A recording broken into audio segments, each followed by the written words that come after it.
So, a very good evening. It's 10 o'clock. I'm Justin McCartney. We've got Brian Cassidy with us tonight, and the man himself, Marty McCauley, joins us. Marty, what's on the show tonight? It's one of those really weird shows tonight. It's packed tonight. Honestly, I have been working all week at this. Another way, I normally don't do a huge amount of prep, as you well know. It's all sort of cobbled together at the last minute. But I've actually been doing some stuff for this tonight. It's packed. We'll run over tonight. We'll run over. Okay, now we've got Brian Cassidy. Brian, good evening to you. We'll be talking to you in 15 minutes' time. You are a sort of enthusiast of Robert Burns. Actually, the president of the Belfast Burns Association, which have been going almost 150 years, and possibly could be the first president to be impeached. But no, that's a long story. That's what I like to hear. That's what I like to hear. You stay there first. We'll talk to you in about 15 minutes' time. So you stay there, watch the proceedings. You're still with us, so I'm only going to hide you. Here we go. Because Marty's got to do the news first. As always, Justin. Tonight, as always, Marty, yes. We're going tonight. We're going from the White House to space to Scotland to Cork, all over the place, man. All over. People have said to me, why do you do a Robbie Burns special when you're the Irish Whiskey Review? But just to be clear, the closest distillery to me is Bushmills. Okay, Bushmills. The second closest distillery to where I sit is Springbank, just across the water. Okay, so when people talk about where we are, we're very, very close. And Robbie Burns, his most famous work, Auld Lang Syne, is really when people talk about Ulster Scots and Uhlans and Lowland Scot language, it's all the same language. So they're very closely linked. So yeah. Isn't Auld Lang Syne supposed to be the second most famous song in all Happy the entire Birthday, world? It's allegedly, and obviously you can't verify this 100%, but it's the second most sung song in the world after Happy Birthday, because so many people know it from New Year's Eve, Okay, so the news, we've got a lot to get through tonight. We've got the news to get through. We've got American presidents to get through. We've got Robbie Burns to get through. We're probably going to overrun the hour tonight. I think so. Always remember, guys, you can pick it up anytime on Facebook videos or YouTube. So, you can always pick it up. If somebody has to go to bed,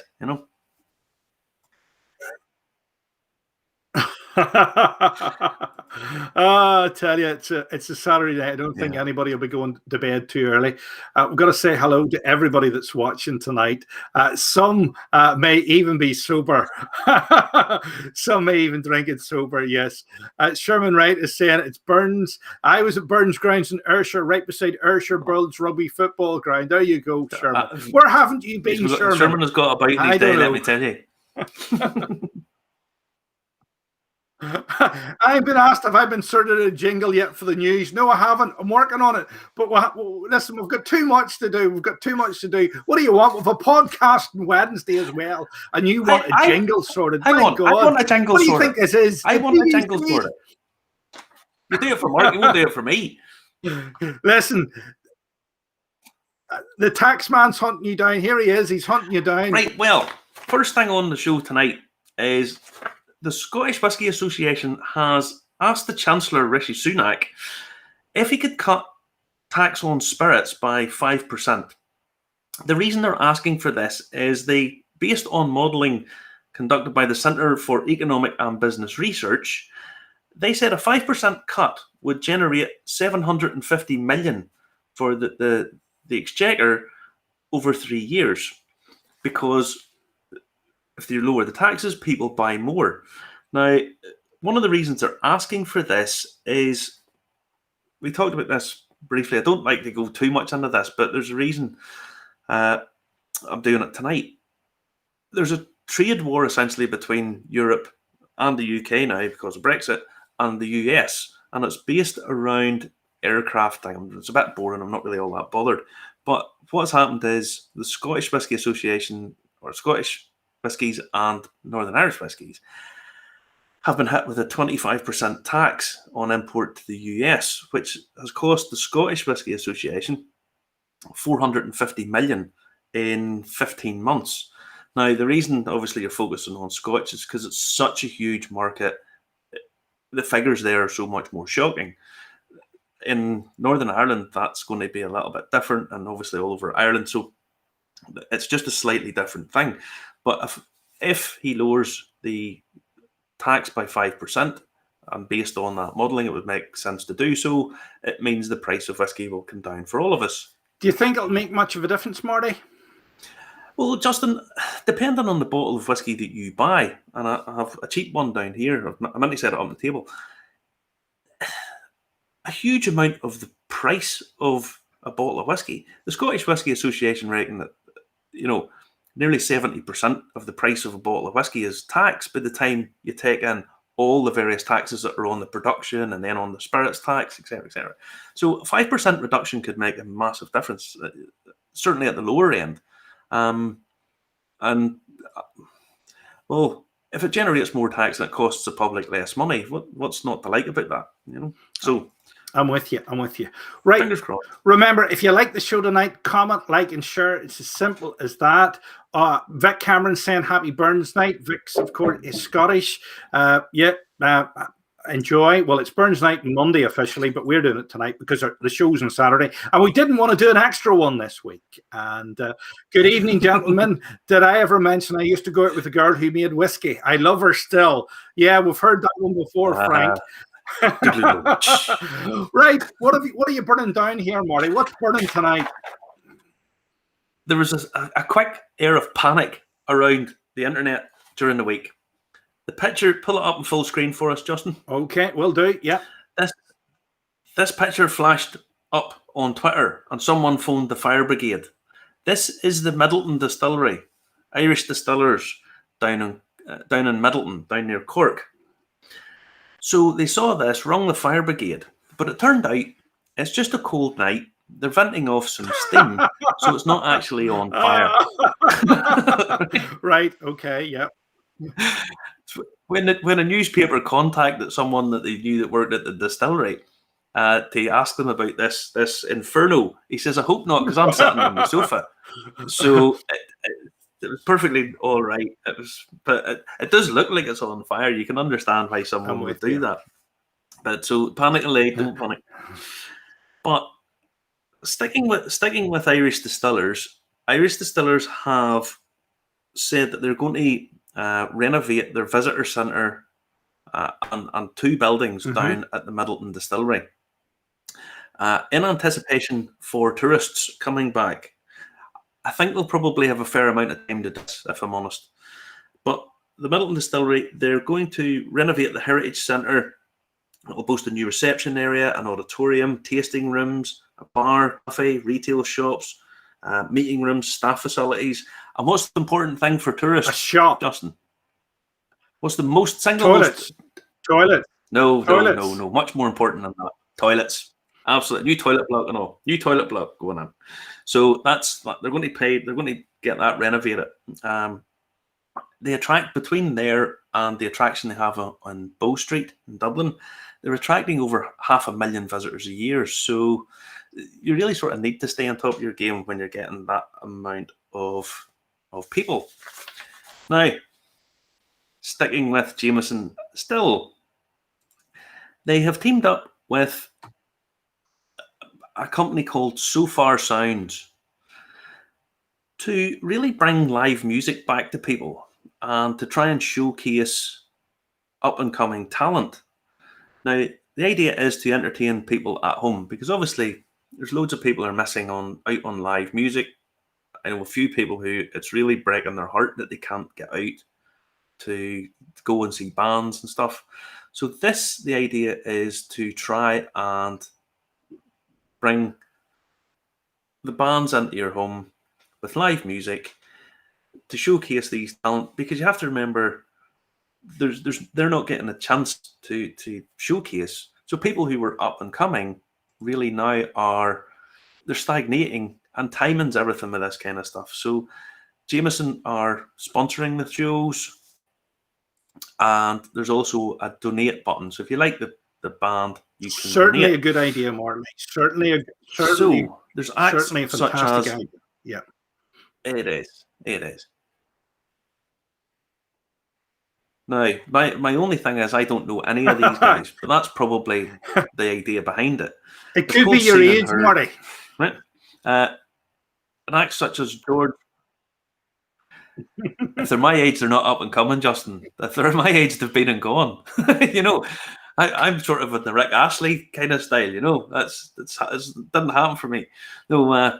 So George Greeton, Peaks, Latier, sorry, are all up and coming artists. But thanks to COVID, they're stopped. So Irish distillers have sponsored the at-home gigs and encourage people to listen and possibly donate. So if you want to check that out, go to sofarsounds.com and you can check out the gigs that they're broadcasting there. So I think it's a small way of trying to help these guys out and keep people entertained. Definitely, so what's definitely not to like, a worthy idea.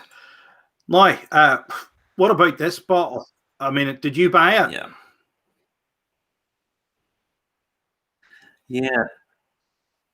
No, it hasn't come up for sale just yet, Justin, but I'm going to see if I can tap you, because I think maybe you're the man.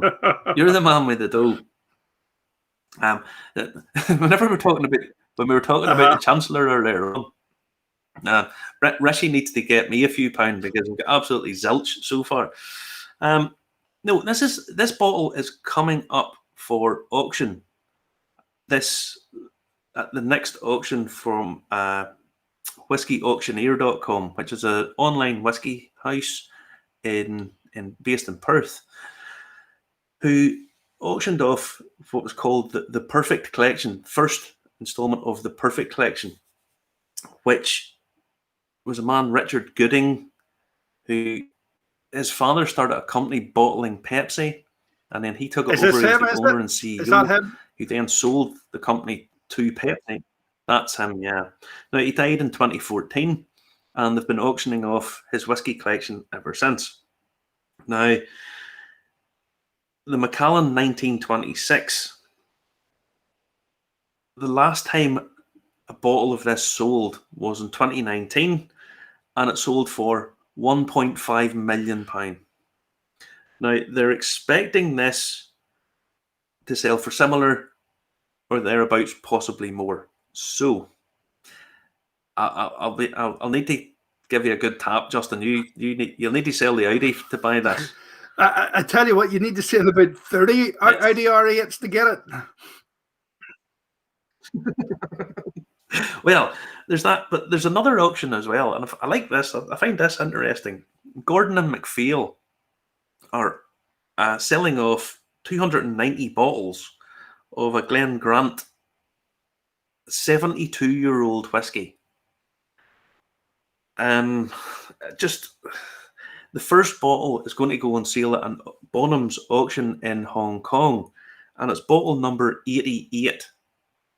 Now, the letter or the number 8 in China is considered very lucky because it sounds like the word for getting rich. So 88 means getting rich, getting rich. However, they reckon this bottle's going to cost you at least £40,000. So I'm going to say it's not the best way of getting rich by forking over 40,000 plus fees, plus don't get postage. Yeah,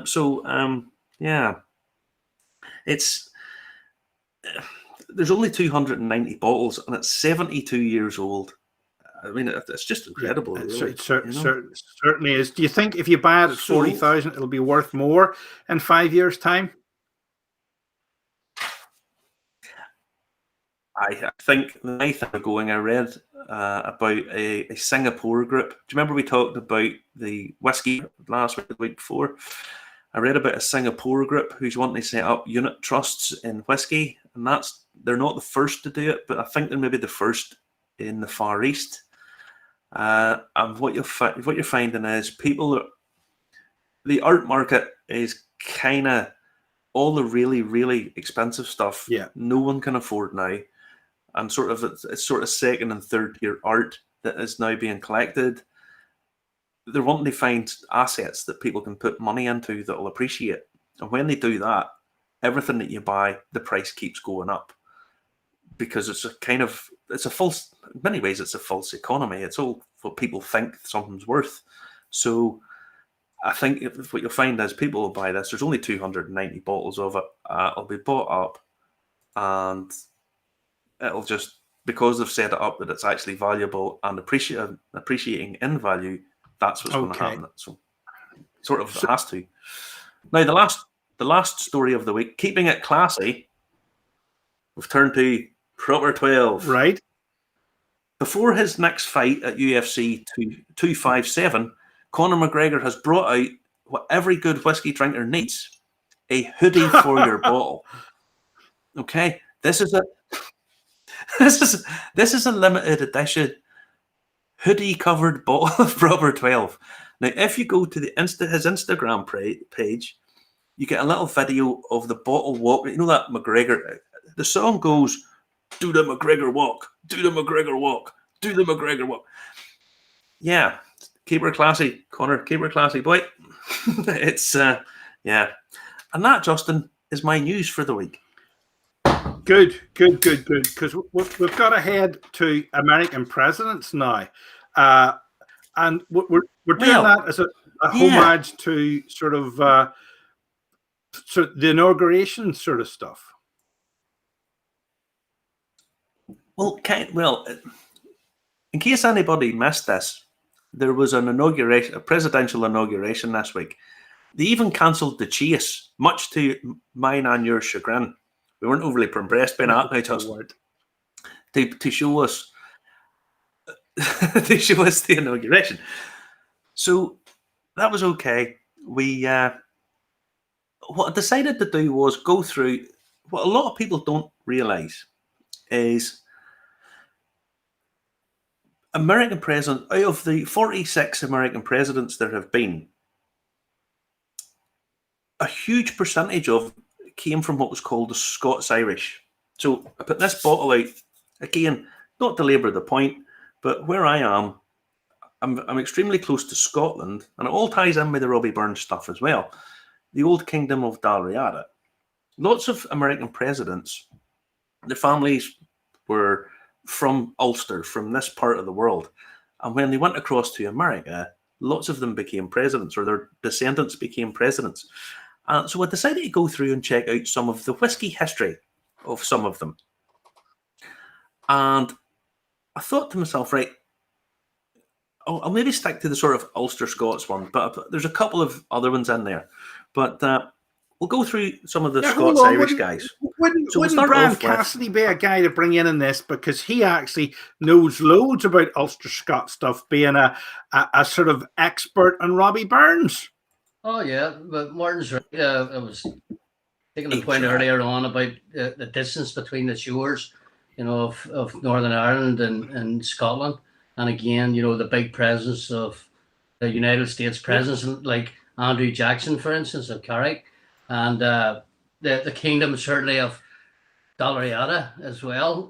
But coincidentally, Abraham Lincoln on his bedside table had a copy of Robert Burns' poems, and Washington was a big fan. And I'm sort of getting all the people, all the Americans who were influenced by him. Bob Dylan, the Red Rose. Yeah. Also the great was Cassius. He was Cassius Clay, obviously before Muhammad Ali. When he visited the Burns Museum, his poem was called "Slave's Lament" because of Burns's opposition to slavery. But there's a massive connection. And again, what Marty and Justin for up from the North Antrim area, the trade that went across down right. So when Burns was living, you had revolutions. That he was very interested in the American Revolution, the French Revolution, and that came forward in a lot of his poems. And and of course his love for the opposite sex, as you know. Way back then, it was easier to go to Scotland across the water, across the North Channel, than it was to go to Belfast. But America's big into the poets. They even had that wee girl, the youth poet there, in the big yellow dress. Do you remember?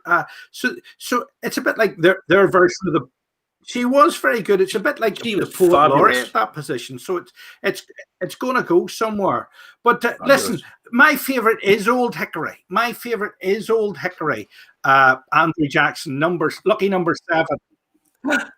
Yeah, he was a controversial man, Brian. Controversial. He was indeed. Now They called the Trail of Tears about about what he did the indigenous population for colonialization.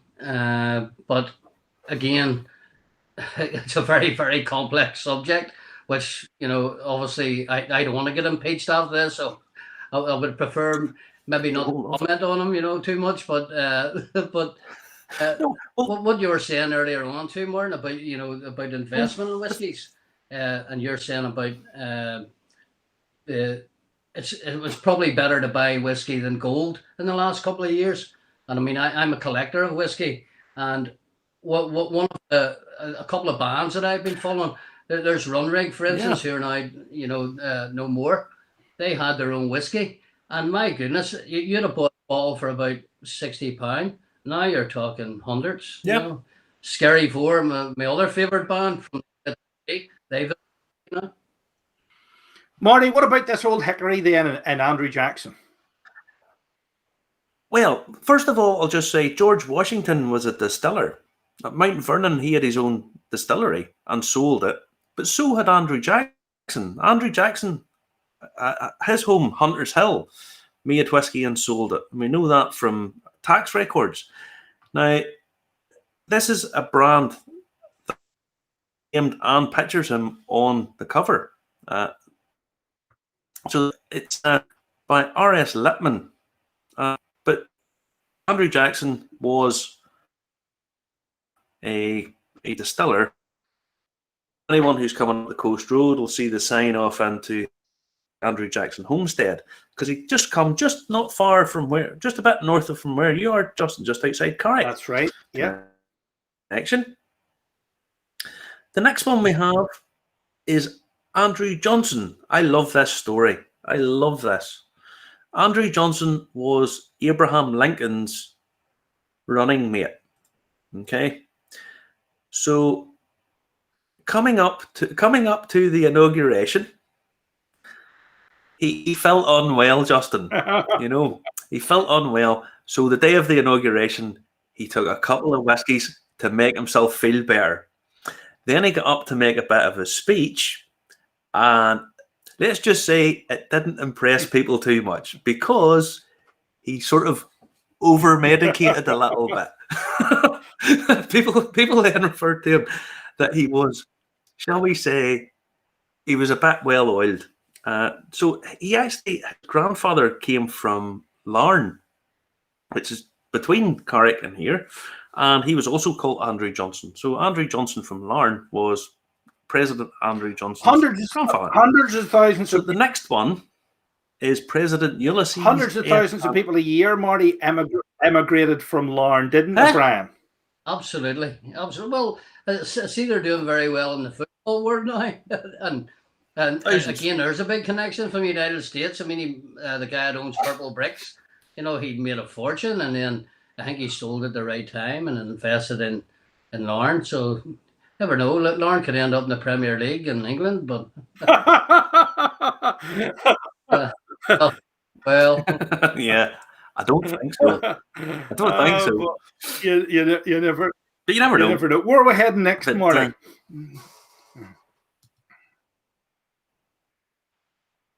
We're going to talk about Ulysses S. Grant. Now, that's a stern-looking man there. That's a guy you don't, by the look of him, don't want to trifle with. Now, when he was a general in the Confederate, or not in the Confederate Army, the Union Army,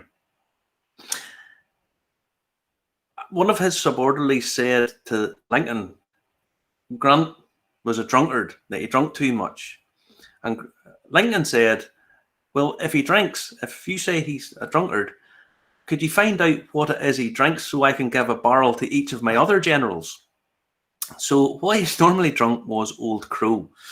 Now, he was descended from, his family was from Tyrone, but he was a very stern gentleman, but he's another Ulster Scot, and Old Crow was his drink of choice. Have you ever heard of Old Crow before, Brian? I can't say I have heard of that one.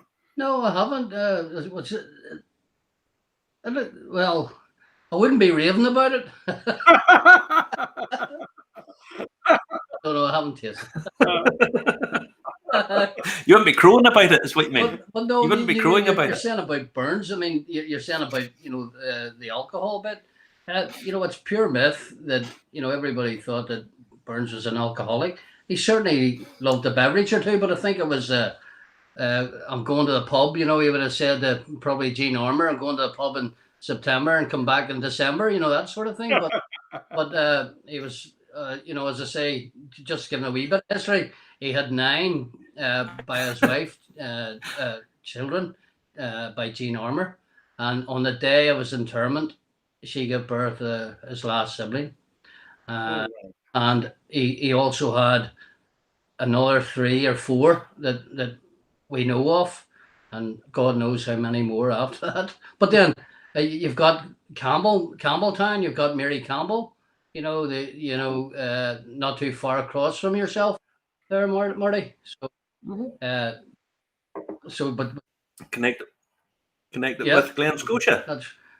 Yeah, right. Oh, very nice, very nice. I have one here. I don't know if you've tasted it or not. The Centenary. No, this is one I'm not opening. It's a Teelan that you were saying there was whiskey there earlier on. You said there was only something like 250 made. I was advised to buy this, and I was going out to the United States, and there was only 250 bottled. And the guy who gave the review said he was so surprised that they didn't keep it in the distillery. Right. I'm actually glad I bought it, and it's probably know that one. Yeah. Well, it's a blend. It's the first time I've tasted it. It's a Robert Burns one. It's from the World Federation. It's from a distillery in Arran. Yeah, in Isle of Arran. Isle of Arran. So, as I say, it's a blend. Yeah. Which coincidentally I can see from my house again. Yeah. I can tell. It's a blend of I have it somewhere. It's a blend of Glengoyne, right. Dalmore, and Glengroig. So, Clark, sorry. Aye, so we'll move on to the next president, Chester Arthur. Now, Chester Alan Arthur, his father was from Cullyback, right, which is where my grandfather was from. Now, he was more your style, Justin. He was a cocktail man. He's a cocktail man. Now, he was known as Elegant Arthur. He owned 80 pairs of trousers. And whenever he moved into the White House, he sold off 2 cartloads of memorabilia so he could redecorate it up to his choice, So he was a stylish dude, but he loved cocktails, and he was known for his highballs. Now you can go online and find his recipe. So that'll be a wee job for you during the week, Justin. You can go on and perfect the Arthur highball, get your wee umbrella and all that. I think I'll have to try that one more.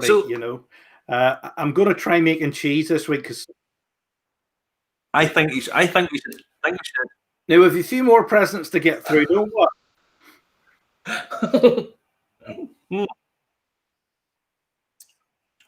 William McKinley.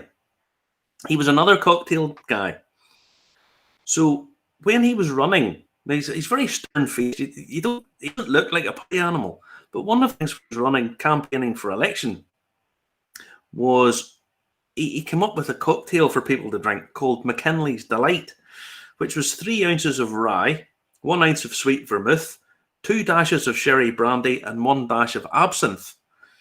So I'm going to say you're not going to drink too many of those on a night out because they might blow the head clean off you.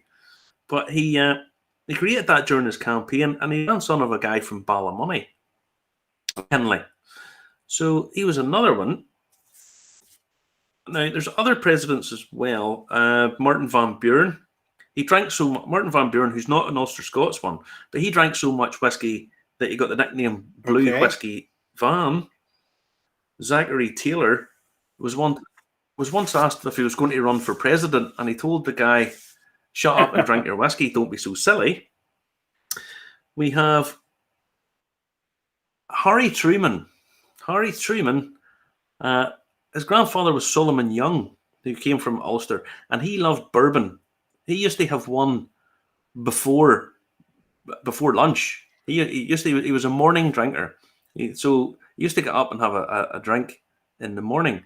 Now, Tomstown Distillery have brought out a bourbon to commemorate this, which I think, if you put that up in full screen, Justin, because it's a really nice bottle. It's a nice sort of Art Deco looking bottle. I think it looks class. Now, it's not a 75-year-old whiskey. It's beautiful. I think the bottle's really cool. So it's to commemorate the 75th anniversary of Truman's election, but I think that looks really, really stylish. So as I say, Truman is another one from another Scots-Irish or Ulster Scots president. But that's me finished with the president whiskies and presidents. But just before we go, Donald Trump. There's a few other presidents that liked whiskey. So Dwight D. Eisenhower, Lyndon B. Johnson liked their whiskies or bourbons. Trump had a button installed on the White House Oval Office that you could ring to get in a Diet I would Coke. get Coke Zero. It's Coke. It's better than Diet Coke. Yes. Biden has had it removed. Biden had it removed today, apparently. Now, I'm going to say Biden might get one in for Horlicks or cocoa, maybe just warm milk before he goes to bed. Listen, before controversial. We had a comment in from Mary Vaines, who's watching in Newport, Rhode Island, and she says, "You guys are good. Old Crow was heavily advertised. A picture of a crow wearing a top hat, I think." Thanks for that, Mary, and good evening or good afternoon to you. No, good evening to you. It's 5 o'clock there in Newport, Rhode Island, home of the America's Cup and tennis in America as well. Now, it's Brian Cassidy. This is your time. We've got half an hour or more to devote to you and this man, Robbie Burns, for Burns Night. So give us a bit of background on the guy then. Well, he was born in 1759. His father was from the Aberdeenshire area, and that would have been probably an area where, I'm not an expert on languages, and what Martin has said earlier on was, languages is a mix of all words, and actually people use words every day, particularly in the North Antrim coast, like the word sleekit or things like that, and they don't realise sometimes it's coming from across the shuck. He was known as Burness, and then he changed the name to Burns. But when he arrived down at the Ayrshire coast in a small farm holding, which struggled actually, but his father was very forward thinking, and he saw the need for education, and he actually paid privately amongst a cooperative of farmers who put the money forward, educated the young man. But he was a boy genius, let's face it. And then he, as I say, he was 37 when he died in 1796. But he met his sweetheart, Jean Armour, amongst others. But at one stage, when sort of the mid-70s, he was struggling, and there was talk of him, he was going to go out to Jamaica. And he ended up in Edinburgh, and he brought out a Kilmarnock edition of poetry, which actually accelerated his wealth, and he was all of a sudden he was accepted because he was known, as the ploughman poet. He's self-educated in many ways, and I don't think there were some of the Edinburgh aristocracy wouldn't have taken him very serious at the time until the poems came out.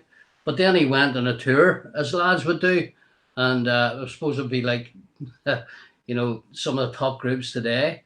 And then he went all around Scotland, giving out his poetry, and then he ended up, as I say, he married Jean Armour, but he had numerous affairs. Numerous affairs. One was a girl called McElhose, who was with the aristocracy in Edinburgh, and she gave Burns a letter to deliver to one of her maids. I don't know what it was, and with the content in the letter, but she ended up pregnant, and he was only, and then he looked after her, and then he as I say, she stuck by him, and she lived at quite a considerable age, but just he finished off in Dumfries, and he actually his last writings were was a letter. It was a begging letter to one of his friends because he was massively in debt through purchase bad probably business as well, but he very, very sad man. And as I was saying earlier, there's a lot of people. There's a chap, his name escapes me. He had written a book about Burns a couple of years after his life, and he had only met the man once, and he gave him this false thing of that he was too fond of alcohol. But a lot of Bursians throughout the world know that if you were an alcoholic, you wouldn't have produced the amount of books, poems, songs that he had written. That sang by different artists, like say things like, they were on a drinking session and they had, between these guys, they had all drunk 25 bottles of wine over a course of an evening. But I think we think of this as everybody sort of binge drinking. Up until fairly recently, people would have drank very moderately all day. So they wouldn't necessarily have been drinking. They would have drunk quite a volume of stuff without technically really being that drunk. So, when we talk about Truman, whiskey and he would have had maybe a whiskey in 11 o'clock in the morning, maybe another one at 3 o'clock in the afternoon. And, people get these reputations for drinking, which maybe aren't totally deserved. But Burns, his output of work, or his output of the amount of stuff he did, he was very big into old Scottish, old Gaelic songs and stuff, and he tried to collect those, didn't he? It was the age of romanticism, and as I say, a lot of his poetry was all about love, and like, my love is like a red, red rose that sweetly sprung in June. My love is like the melody that sweetly plays a tune, and it just rolls off the tongue. I'm not very good with the Scottish accent or whatever, but a lot of his poems are about the land and about his association with the land. And again, I'm thinking socially. If you take Ireland and Scotland, the way, very good, Marty. If you take Ireland and Scotland, the pub was a community, a hub where people went to, and I think we're sort of, if you look at what's happening now, that the world became smaller, but now we actually need that community spirit back. And I mean, I think a pub in the culture of Scotland and Ireland was part of our makeup, basically. I'm not saying whiskey or alcohol was, but certainly in terms of the community thing. But God you knows. can't do everything on Zoom. What you're saying? And back then, people drank because it was safer to drink distilled or brewed spirits than it was to drink the water. Yeah, that's right, Justin. Well, if you think of if you think of Burns, all the letters that he had written, hundreds, so that was the social media of the day, and probably not a lot of people too could write as well. But as I say, most of them I think were love letters, and as I say, he was a notorious man for the opposite sex, and apparently, well, he reminds me of Sir George Best. To say, well, he was poetry in motion on the football field, mind you, but it's a fascinating.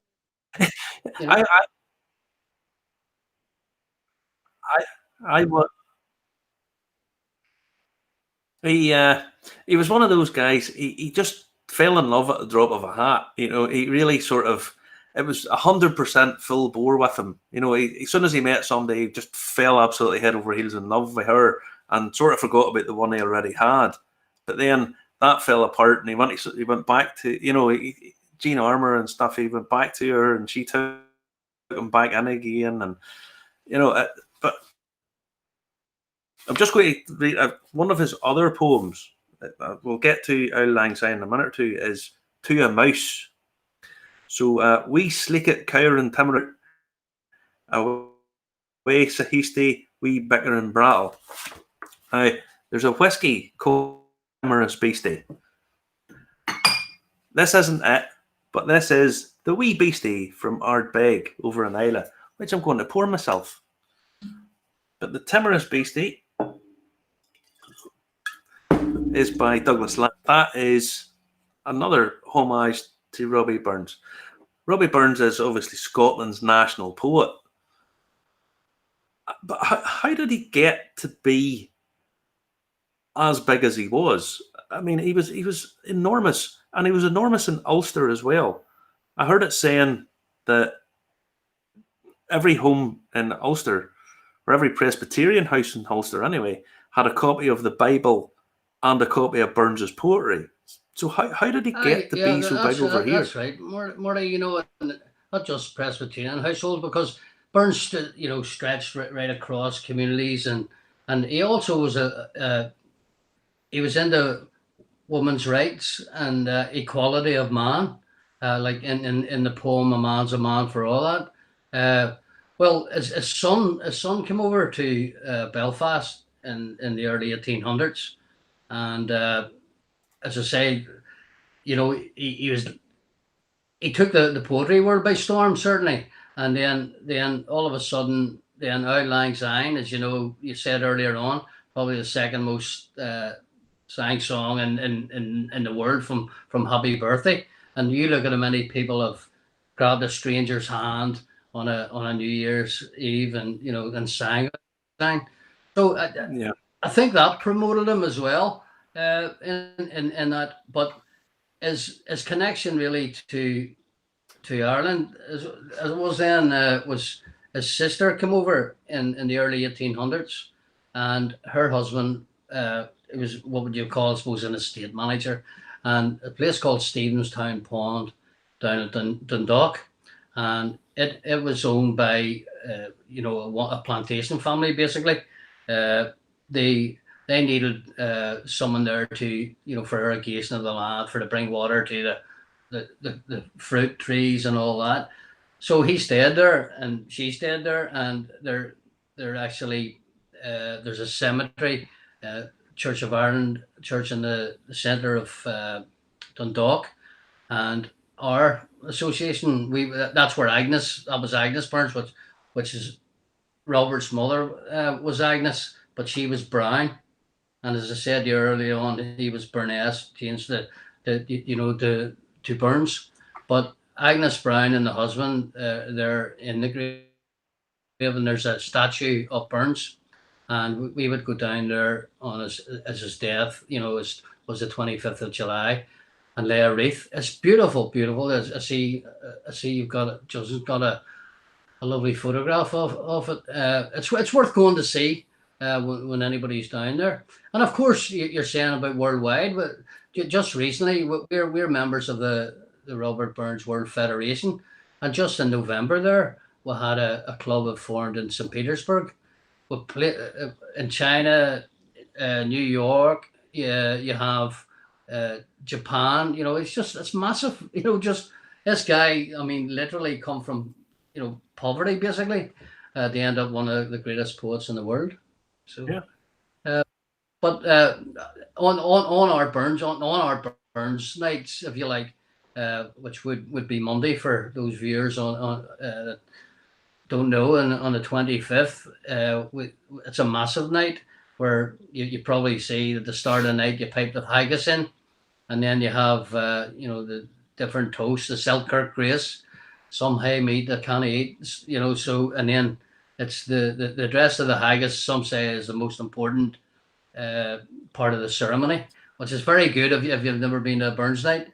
and then it's followed usually by a toast to the lassies, and then a reply. So there's always a wee bit of on that, and then you have the immortal memory, which you talk about the life story of Burns. Quite serious, that generally, but it depends where it's said.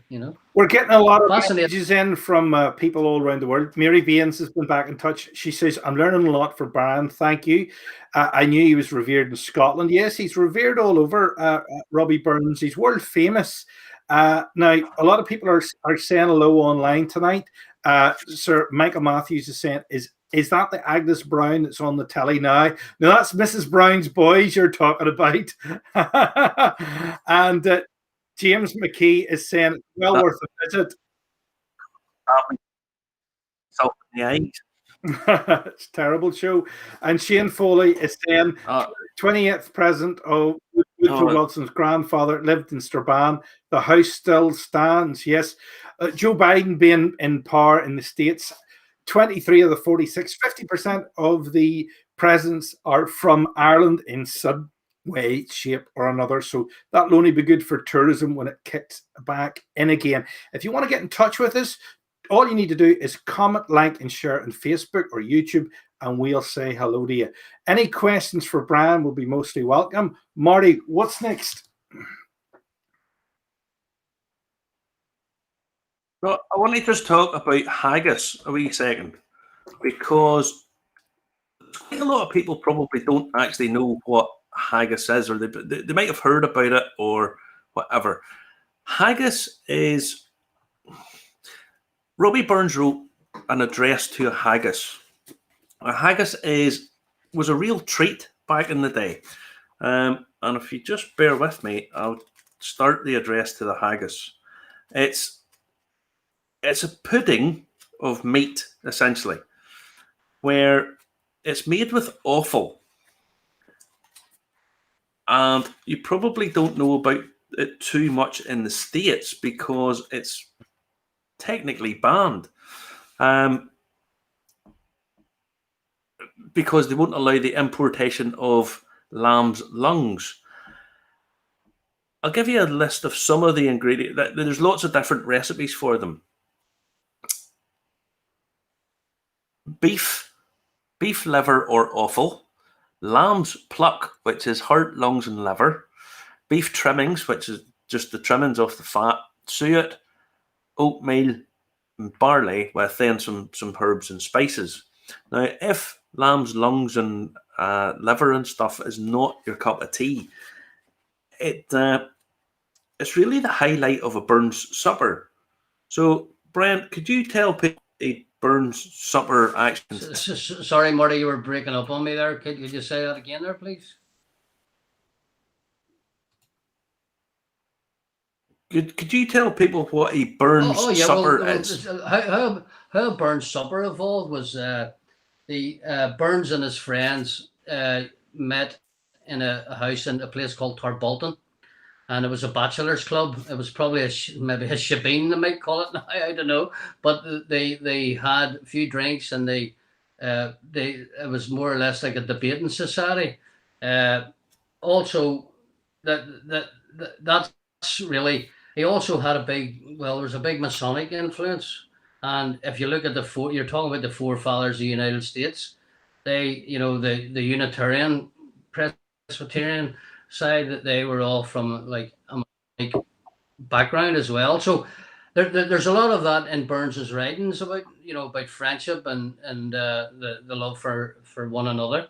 But how it evolved was couple of years after his death, his friends, the contemporaries, they decided to just remember Robert Burns, and that's, as I say, in the supper, well, particularly Auld Lang Syne, at every meeting in Burns associations or clubs throughout the world, they all every night, or say once a month of the meet, we would meet probably 6 months of the year, basically, and then we'll have a good break, and we would sing Auld Lang Syne at the end of each meeting. And it's not just about but in the Burns clubs and in the Federation, for instance, it's all about education, and it's about music, about poetry.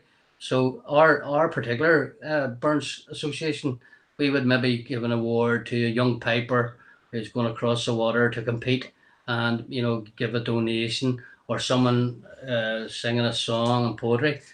Very exciting time for us ahead. Hopefully, we'll be we're in conjunction with the Ulster University.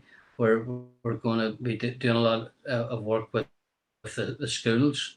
Actually, that at the minute is sort of an ongoing thing, and if anybody's interested, it'll be probably, I would say, or there's a main website. It'll be in the next 3 or 4 months, if you keep watching sort of Facebook. But the supper. The supper is the most important thing of the year, because it brings everybody together, and then federations would sort of give greetings to each other. And so it's all about, you will see it in his writings, that the big influence that he had, on the equality of man, and he was very, very much into women's rights, despite all his encounters. But there's also another poem I don't know if you have it in that book called. It's about distilling. It's about John Barleycorn. So, Brian, can you log out and log back in again for us? Because we've lost your picture. Can you log out and log back in again for us, Brian? We've lost your picture. Come back to us, log out and log back in again, okay? Now, Marty, where have we got? We've got this haggis and space to do, don't we? Now, what I'm going to say is, at a Burns supper, the highlight of the whole evening is the address of the haggis, where they read a poem called "To a Haggis," and then they bring in the haggis comes in. Now, I'll read the first sort of bit of it. Fair fay, you're on a sonsy face, great chief to know the pudding race. Aboon them ye take your place, punch tripe and thrairn. Will ye are worthy of a grace as lang's my arm. Now, I'm sure most people out there haven't a clue what that means, but basically it's praising that the haggis steaming and reeking is as good as any food in the world, or in space. For this week, a haggis went into space, Justin. A company called Strattonauts UK launched a haggis. Now, there's a full 5-minute video which we'll show later on. We can talk over it here. This is a pared down version. You watch the full video here. We can watch the full video here, and you can talk over it, and we'll wait for Brian to come back in again. I've told him to log back in again, but he maybe has internet difficulties. Who do we see? So there's a balloon going up, people clapping, and it looked like the whole thing is going into space. So this is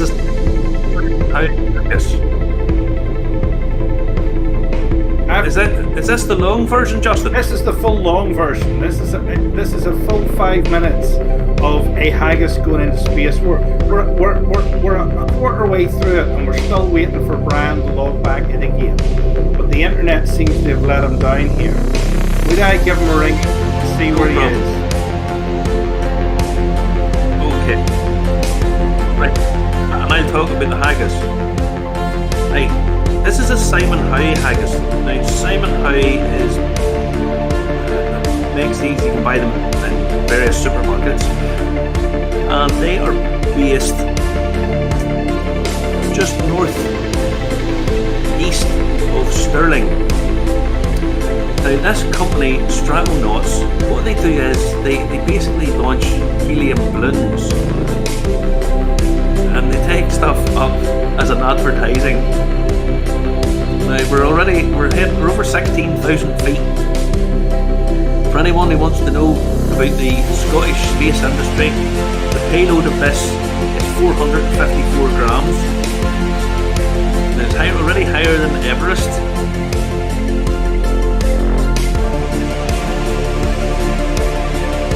It's pretty incredible. I love stuff like this. Why is Justin putting this down small screen? Because it's just 4 minutes of total silliness, Marty. It's total silliness. Look at that there. It's fallen. It's fallen to earth. It's Justin. I've seen some nuts. Seen some nuts. Total nuts. 107,000 feet. That's out the car. Out she comes, Justin. I tell you. It was not the like. It's just totally silly. Once it hits into the thing, I know it is, but this is the point. Now, there's some figures coming up here, but I gave them beforehand. It's now doing 195.27 miles an hour. It's at minus 60 degrees centigrade or 76 degrees Fahrenheit if you happen to be stateside or wherever. It took off from Dunning in Perth and Kinross. The balloon was 10 metres wide. So this is the Scottish space programme. That's far out. Far out. It's not only the highest haggis ever, it's the fastest haggis ever. How come we can see that video in space, but we can't see Brian Cassidy? He's had to come back on his mobile because his internet's let him down. It's clockwork internet in this country. Can you hear me okay? We can, Brian. You're back with us. Mm-hmm. That's good. That's good. Yeah, it just crashes now and then. So you but I just caught the tail. I just caught the tail haggis end. in space. I just caught the tail end of that. The fastest haggis. Yes. Well, it's 200 an hour haggis. They're keeping it for posterity. It's now going to go into the Simon Howe Butcher's Museum. They'll just keep it in a glass cabinet, I would think. But it's the first haggis ever in space. Well, I mean, that deserves a round of applause. I love that kind of stuff. I really do. Certainly does. Fabulous. Fabulous. Now, we have this whiskey to talk about, Marty. We haven't really talked about this whiskey, which sort of Brian mentioned earlier on, the Robbie Burns whiskey. What's it like? Me or Marty? Well, it's distilled in the Isle of Arran. Yeah. Which is just across the water from me. But Brian has a bottle of it there. So, Brian, tell us what you think of it. Well, I had a couple last night because I hadn't tried it. I bought it in the museum there about 2 years ago, and it was. You can tell, you know, I prefer the single malt. You know, the blend. I know it's a blend, and it was nice enough. It was nice enough, but I would probably prefer more the sort of the Islas, and certainly not the Arran, but the Isla, Lafroig and Bowmore, and actually some oh, a nice one. Actually, some of my friends say, "What? How do you taste that? How do you taste that? My goodness!" But I just love the aftertaste of a good peaty whiskey. You know, so that's a matter of taste, and I believe that you've been over the Isla a few times, have you? Of course. Yes. Oh yes, we had actually one day me and Justin went. That was one of the funniest days ever. There was people on board. There was one guy. He got hammered drunk, and he decided he was sitting in the boat and he got up to go somewhere. Now the waves were like this. He's trying to get the captain of the boat's trying to avoid getting smacked. My mate John, pissed out of his head, he decides to get up, and I says, "Where are you going?" He says, "Toilet." The toilet was at the back of the boat. He could never have been seen again. So I'm pulling him back, and it was just a disaster, a nightmare.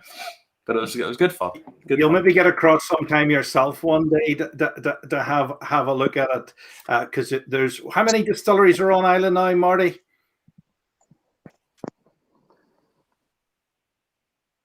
I think they're up to 12. I think it's 12 off the top of my head. And Port Ellen, Diageo are going to be opening Port Ellen very soon, so I think eventually they'll end up with 13. Now, we've touched on it a few times, but you can't talk about Robbie Burns and not talk about Auld Lang Syne. Now, people, this is what gets me a lot of the time. When people talk about Ulster Scots language, and a lot of the time, it's sort of derided over here that it's just an accent and so on and so forth. But lots of people refer to it as a language. Now, there's arguments for both. I'm not a linguist, so I'm not going to make an argument for either. But what I would say is, if I turn around and ask people, most people have heard of Auld Lang Syne. What does Auld Lang Syne mean? Because if it's just a dialect, how come it's got all these? How come whenever I say that, people don't know what I mean? So could you tell people, what does Auld Lang Syne mean? What does the poem really all about?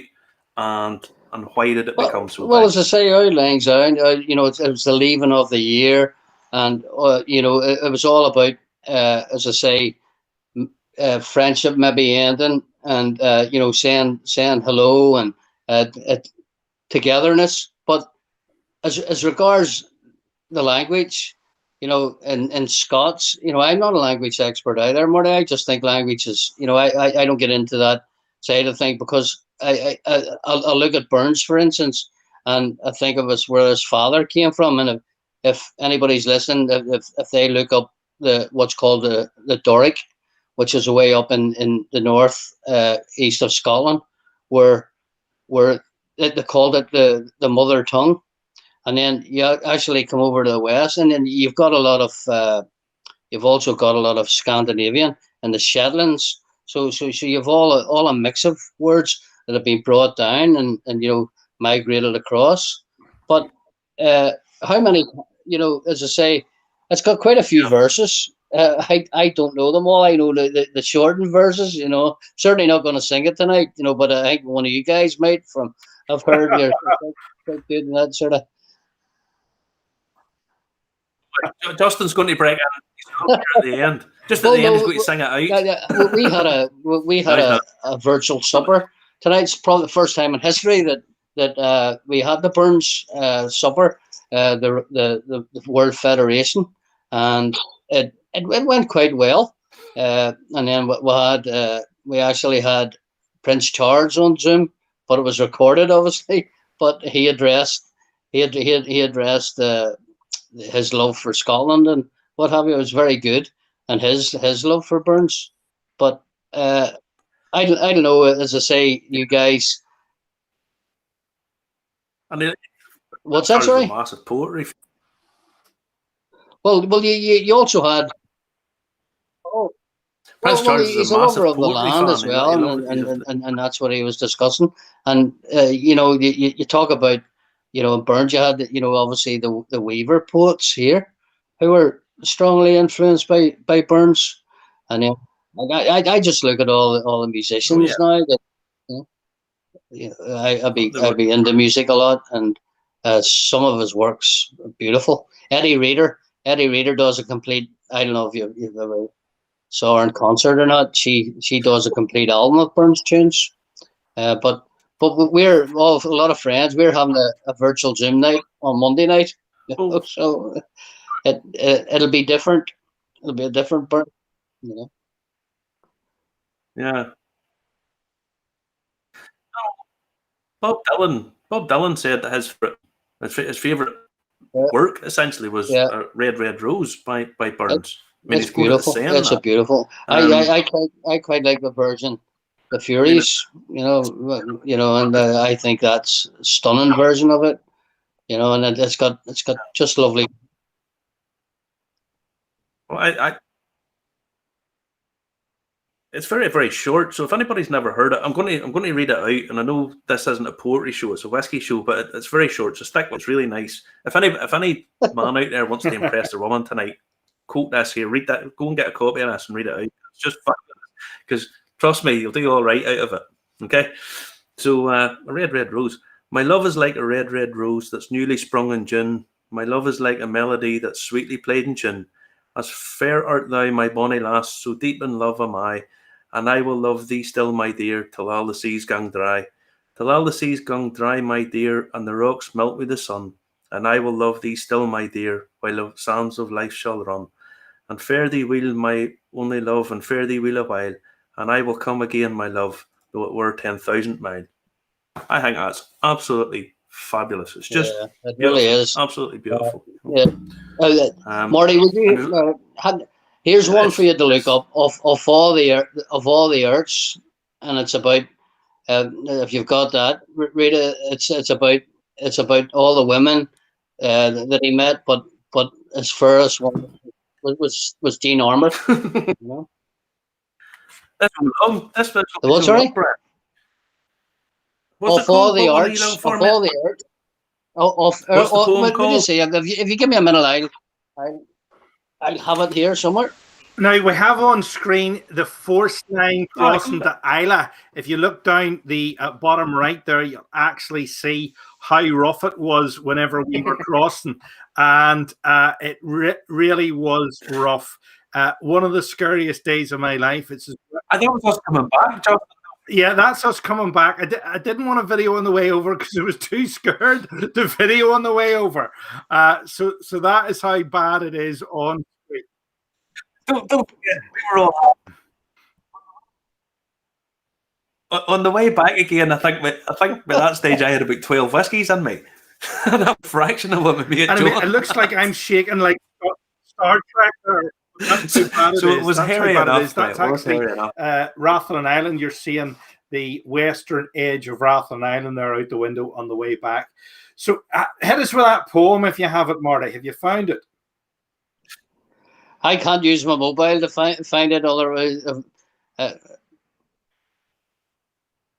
And believe it or not, of all the Arts, also another beautiful poem he did.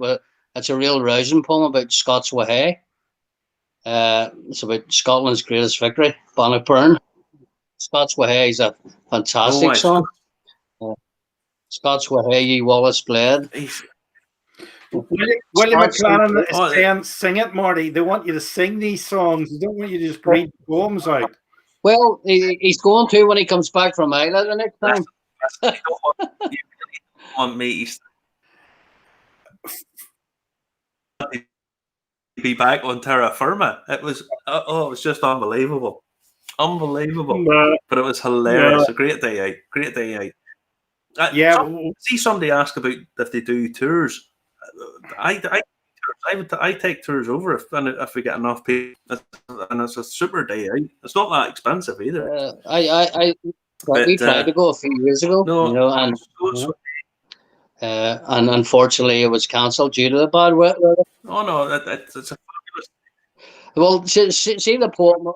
That's the only problem with them. You can never can't really tell with say that crossing, but that poem, it's sort of all the arts that ever. Of all the arts I ever seen, I dearly loved the West. 'Twas there I met my bonny lass, a lassie I loved best, and that was about Jean. No matter what he did, he still come back to Jean. And actually, another funny one. Yeah. And she. Sorry. That's a terrible signal, guys. No, it actually isn't a signal, Brand. It's because you don't have a headset in. Marty's getting feedback and it's blocking out the signal. You really need to wear a headset. But listen, we've got one more story to cover tonight, Marty, as well, don't we?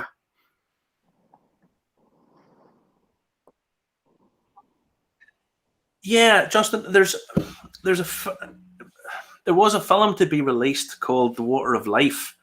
It was to be released, but obviously with restrictions and so on. What they've decided to do is put it up online. Now, it started last night. There are what you do is you buy tickets. There's 3 levels of tickets. There's a $15, $25, and £35 gets you a tasting set. I think the tasting sets are all sold out. I'm not sure. And what it's about Buren Distillery over in Islay, which it features Jim McEwen and Mark Rayner. Now, Mark Rayner is the guy who opened the Waterford Distillery. He opened Bruichladdich, and then it's all about a story. I haven't watched the film yet. I've bought the ticket. I haven't just watched it yet. But it seems like a bromance and a falling out and just arguing. But there's chemists in it, and how they took on, really, in some ways, the Scottish whisky distilleries and the association to do things slightly differently. Now, it started last night, 22nd, but it runs all the way through to the 27th. And you can buy tickets, and if you buy a ticket, you can watch it any time. But there's question and answer sessions, which it must be something along the lines of Zoom. I haven't watched it because I was too busy doing prep work for this. But that's still available. You can go on to the website, search it down, and it's all about whiskey, but it's a bit more. So I think it's an hour and a half long. So we'll maybe get across one time whenever we're out of lockdown. We'll maybe organise a big trip over to Islay. Would everybody be in for it, even if the weather was as rough as that? I don't know whether you would or not. It was pretty scary stuff. We're not acting there. I can't even hold a camera steady. It is that rough. Look how rough it is in that picture. And that's a catamaran we're on. That's a twin-hulled ship. Hilarious. But like I said, when the captain shouts, "Brace for impact," it's rough. There you brilliant. Go. So listen. It's fabulous. So any final questions tonight? Because we'll wrap up in the next 4 or 5 minutes tonight. We've had Brian Cassidy along from the Burns Association in Belfast. You're 15th oldest Burns Association in the world. To put it in perspective, you're about on a par with St Andrews, Brian, aren't you? That's right. We are indeed. As I say, it actually goes back as far to 1872 when it was a club. And literally, you had, if you come right up into the early 1900s, you had about 500 odd Burns clubs, and then we're down now to about 250. But there's been a rejuvenation in it, I think, and particularly in Scotland, as I say, from a lot of bands, young ones are getting involved more and more. And as I say, it's a great old tradition to keep alive, and it's more pop. As I say earlier on, it's the most outlying Zion, and Burns is probably the greatest, poet in the world, because he's world renowned. I know some people will say there's better poets out there, but it's a matter of taste. But how many guys have spread around so many countries for one man from the Ayrshire coast, basically? But it's a good tradition. But if I'm going to Islay with you guys, then you'll have to come to the Burns supper next year, because I'd be impeached before then, probably. Anyway. There's a story. That's a good way to go out, isn't it? Sort of be the first one, maybe, in the whole 150 years to get impeached. First one to be impeached twice. Well, I say that, so if someone maybe have not, right? Somebody wanted to join us. Sorry, guys. If somebody wanted to join, sorry, guys, I have to. Your Burns Club.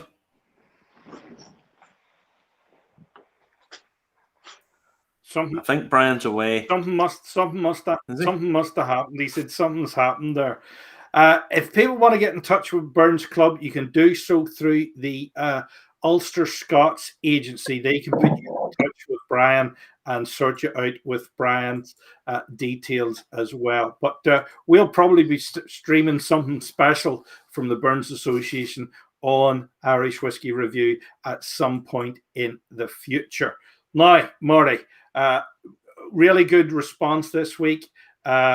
People saying many thanks. Brian, good. Great show as always. Marty and Justin. Mark would be loved to be back over at Islay. Julie Mason is saying, excellent show tonight. Enjoying learning more about Burns and watching that Islay Crossing video. Thank you all. Michael Massey is put more money in the meter, Brian. Listen, they're upgrading Marty's broadband, and I'm actually doubling my broadband. I am doubling my broadband. But my broadband's going up and down like a yo-yo tonight, and nobody is on the internet anywhere in the house. Yeah. It's going up and down like a yo. Because when we talk to two people, when I talk to two people, you're actually using 27 internet connections. Okay, because everybody has to hear it. So it's 27 internet connections, and that's why it keels over. James Key is saying, really enjoyable night, guys. Well, there you go. He's an Ulster Scot, sir. Thank you very much for that. We won't translate that because we'd have to get somebody to do the sign language at the same time as well. Patrick Mulkey is saying, great show as usual. Thanks very much. Trevor Watson is saying, another good show, gentlemen. Darren Barney Milligan, good show. A wee trip to Islay would be great. Well, we're going to have details in the next month or so about how you can go on a trip whenever we're out of lockdown. I can actually go on a trip. And you don't all have to have inoculation to come on the trip, but you all do have to have a drink. Isn't that right, Marty?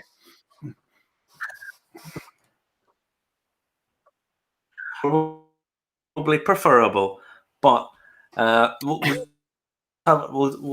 long for the day we can actually go and do something, go and get out and go and, because I know myself, the last couple of weeks have been a bit of a struggle because I think the weather hasn't been great and it just seems as if it's monotonous and on and on and on. So if this show helps anybody or keeps anybody entertained for a wee bit, good. I hope. Did you put more money in the meter, Brian? I Oh, he's going again. Do you find a 50p? He's probably going over his bandwidth allowance. Hold on, he's coming back again. Here he comes back again. 3, 2, 1. You're on. You're on. There you go. This is a night. This is a nightmare. Welcome back. It must be the Scottish blood in me. I couldn't find a 50p for the meter. Now you know the moon landings were fake. Now you know they were faked. How could they send a signal from the moon and we can't even send a signal from Belfast to Carrick to Glenarm? There you go. well, sure. No, I was saying to it was one Burns Association. I was saying about there's a few Ballymena guys. And then I said, there must be something to do with Ballymena in Scotland because I was in a golf course. And I'm sorry, Marty, I'm not talking about you. And I was in a golf course in Ballymena and it says, would members please refrain from lifting lost balls until they've stopped moving?